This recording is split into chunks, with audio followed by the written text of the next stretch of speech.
G'day, it's Rusty and welcome to part 2 of our two-part video series where I'm installing a refrigerated air dryer in my air system to provide dry, clean air to my plasma cutting table.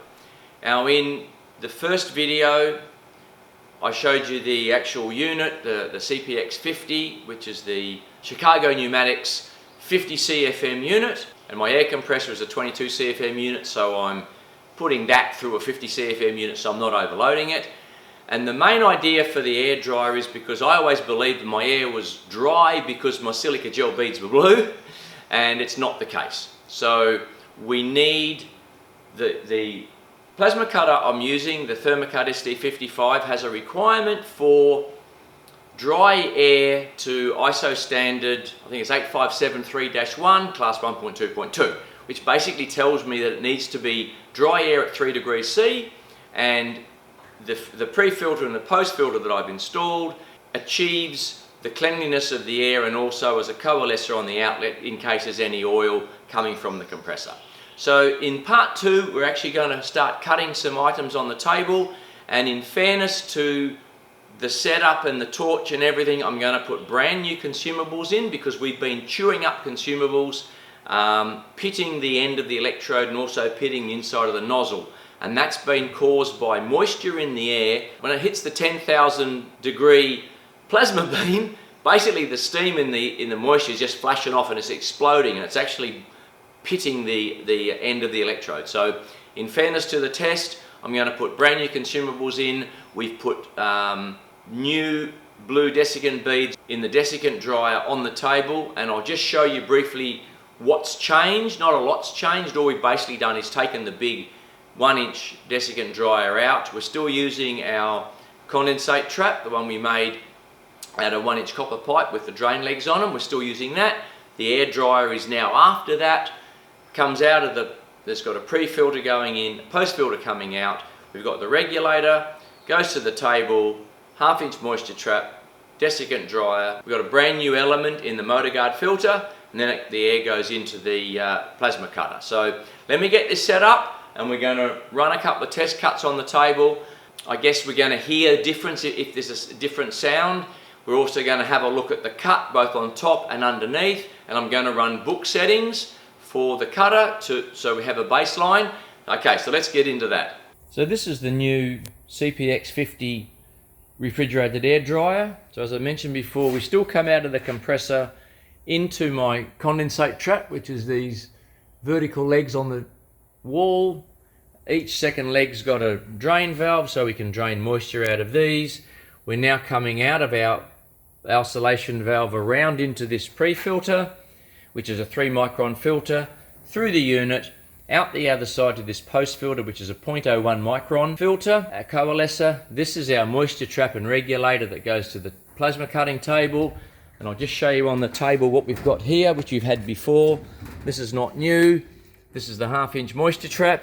This is the desiccant dryer, which I put brand new beads in just now.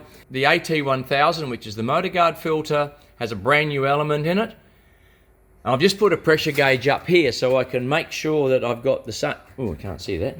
So I've got the same pressure here as what's coming out of the regulator, so I know we don't have any pressure drop through restrictions in our airline or filters. And then we go into the SD55 Thermocut plasma cutter. Okay, in fairness to this test, we've got a brand new electrode. As you can see, it's nice and shiny on the end. We've got a brand new fine cut nozzle. We've got the electrode holder and swirl ring, and this is the retainer cap. That's where our ohmic sensor goes on, and this is the shield on the end. So that all goes together. I said we're putting brand new consumables in the torch, so then we can have a look at the electrode after a few cuts and see how the end looks. So I've drained down the legs of the condensate unit, currently at 2.8 degrees on the refrigerated unit. We now have a new electrode and nozzle. We've set the torch up where it needs to be on the front edge of the metal. We're going to cut this key holder. We're going to tell the software that the torch is there because that's where it is right there. So we are going to hit the start button. Now here are our settings. 4,000 millimeters a minute on the cut speed, 2400 second cut, 1.5 mil cut height. The voltage for the torch height control is 0, so we're going to let the software do the control height. 2.25 mil is the pierce height, 300 milliseconds pierce delay, and also the floating height. We'll just set the 0 and be ready to cut this. Okay, so we go up to here and we hit start.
Alright, so we've just cut this Chevy key holder. Let me just take that out of there and we'll have a quick look.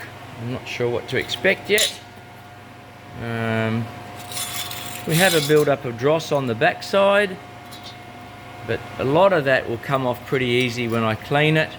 We may need to do a little bit of fine-tuning with our cut charts now that we've got the air dryer.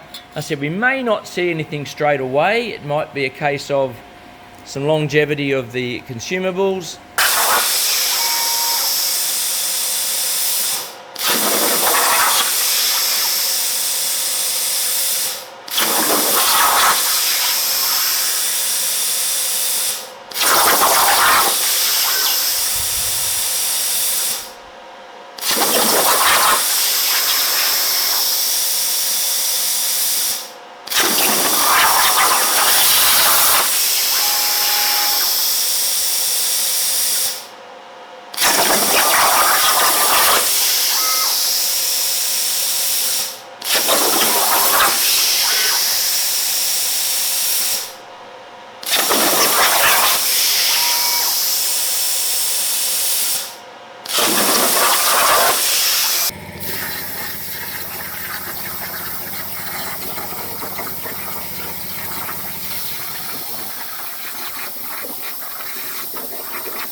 just taking a look at the back side of a couple of these pieces I've just cut. You can see there is some dross on the back side, but if you pick it off, it does come off quite easily. So I'm sort of looking at this thinking it's no different to what it was before. See, that just comes off. That bit there's that's just come off as well. So this is all going to come off here. Just flick your finger on it. There's another bit's just come off. So this is all just sitting. I mean, my water level is down a little bit, but not much. It's probably about 5 mil below the surface, which is typically where I have it. If that's too high or too low, happy for you guys to sort of let me know where it should be. See, there's even a bit here, but see, the whole thing just comes off in one piece. So it's not stuck at all. It's not like it's going to take a grinder to get it off. I just use a little cup wheel in my grinder and it just flicks it all off. Just taking a look at the back side of these couple of pieces I've just cut. Similar to the last ones, there's a little bit of dross on the edge, a little bit here, but as I said, that just picks off easily, so the wire wheel takes it off pretty quickly. There's another bit that just fell off. So yeah, this is this big pelican I've just cut. Again, a little bit there, not much. These nice straight edges look pretty good. So all in all, I'm quite happy with the install of the air dryer. And here's another couple of pieces I've just cut. I'll just zoom in a bit.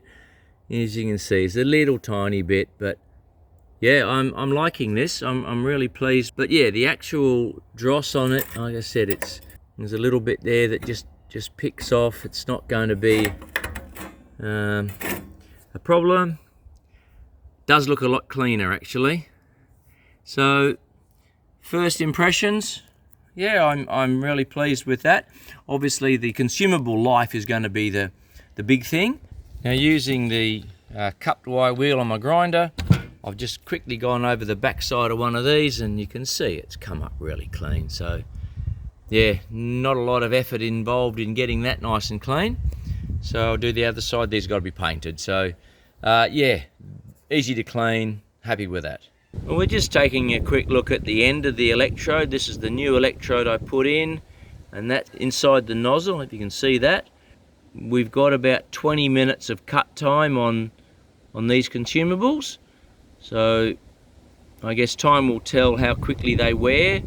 And I've just got a new camera and I'm not sure where the macro option is, but I'm just trying to show you what the end of this electrode looks like. And this is inside of the nozzle. If I can get in there with the light somehow, maybe get in a bit closer. Sorry, it's blurry. Now, it's been several weeks since I've installed the refrigerated air dryer, and this nozzle and this electrode have done a fair bit of work. So I'm not surprised that it's looking a bit sad now, but geez, I've cut some plate with it.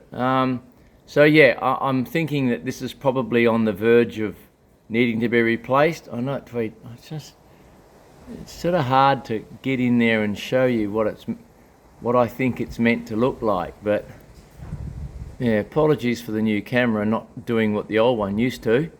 If that makes sense, the little pit in the middle is not very deep, and also the little swirl around the edge. And like I said, inside there, yeah, I'm sorry for the poor quality.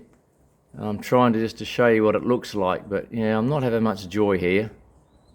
So, like I said, the hole's not badly worn, the inside's a little bit marked, but as I said, that's done a few weeks since I first installed it, so I'm probably on the verge of having to replace these. I haven't had a failure yet, but yeah, the ones I showed you earlier only done about 10 minutes work. So anyway, I just thought I'd show these to you as what they look like after a few weeks of cutting. Okay, I've just tried to show you what the condition of the electrode and the inside of the nozzle looks like after a couple of weeks of cutting. Apologies for the quality of that video footage. I just got a brand new phone and it doesn't seem to have a macro mode on it that I used to have on my old phone. So in that earlier video of the consumables, you could see that the electrode and the inside of the nozzle were almost brand new. And the ones I've just shown you then, like I said, I've been cutting for a couple of weeks now, and I've been making a fair bit of stuff on the table, and I haven't had a failure in the consumables. The condition of those looks a little bit like they were when they failed, but I would say they're probably nearing the end of their life. One thing I forgot to do is, in the MyPlasm software, inside one of the special functions, there's a time or an elapsed time, if you like, and it tells you how many pierces you've done and how many minutes that the cutters run for. I really should take a note of those values when I put a new set of consumables in, and then I can sort of have some point of reference, which I haven't been doing in the past. So overall, I'm really pleased with the install of the refrigerated air dryer. It was something I really needed to do, and it was something that I mistakenly believed that my air system was okay, and then the further I looked into the air quality requirements for the Thermocard SD55, and I can't believe that those air quality settings are any different for any other plasma cutter. The air needs to be dry, it needs to be clean as well, and I didn't have that in the past. So just let me talk numbers briefly. I think the advertised price for that CPX-50 was around about $1,900, and then I had to buy some other parts as well. So overall, I've spent nearly $3,000 buying the air dryer. There's that pre-filter, the post-filter, some fittings, the hose that goes between the outlet of my copper condensate trap unit around into the pre-filter. So there was some other costs associated with it. It's not just, oh, get an air dryer, $2,000, you're done. I needed to buy some other things as well. So overall, I'm sure I'm going to get that back with the longer life of my consumables, and as you all know, they're not cheap. I'm hoping I'm also going to see better cut quality as well, which again leads to a better product that you got for your customers. So if you like the video, a thumbs up would be appreciated. If you'd like to subscribe to the channel, the subscribe button is down here. If there's something you didn't like about the video and you give it a thumbs down, I would appreciate you putting in the comments what it was you didn't like, because I'm always trying to make better content. If you'd like to support the channel, there's a link in the description below to buy me a coffee, and I certainly appreciate all the help I've been receiving. If there's any questions about how I set my air system up, if you have any comments about, maybe things I haven't done or things I could include, happy for you to put them in the comments below. I'll certainly answer all your questions. So that's it for this video, and I look forward to seeing you in the next one.